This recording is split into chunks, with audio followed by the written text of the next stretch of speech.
வணக்கம் மக்களே, welcome back to பாட்டி சொன்ன சுவை. இன்னைக்கு நம்ம சேனல்ல ரொம்ப டேஸ்டியான லெமன் ரைஸ் பார்க்க போறோம்.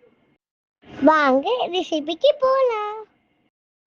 முதல்ல ஒரு கடாயில தேவையான அளவு எண்ணெய் ஊத்திக்கோங்க. எண்ணெய் நல்லா காஞ்சோடனே கடுகு உளுந்த பருப்பு போட்டுக்கோங்க. அடுத்து பச்சை மிளகாய் கருவேப்பிள்ளை நல்லா போட்டு வதக்கிக்கோங்க. அதோட கடலை பருப்பை போட்டு நல்லா பொன்னிறமா வர வரைக்கும் வதக்கிக்கோங்க.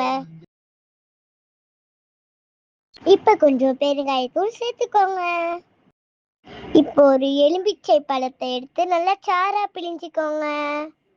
இப்ப அந்த சாரோட தேவையான அளவு உப்பு மஞ்சத்தூள் போட்டு நல்லா கலந்திக்கோங்க.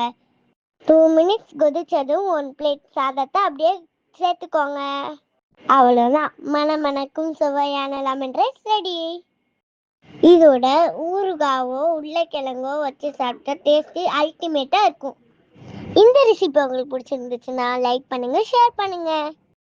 மறந்துடாம பாட்டி சொன்ன சுவை சேனலை சப்ஸ்கிரைப் பண்ணிடுங்க. நன்றி.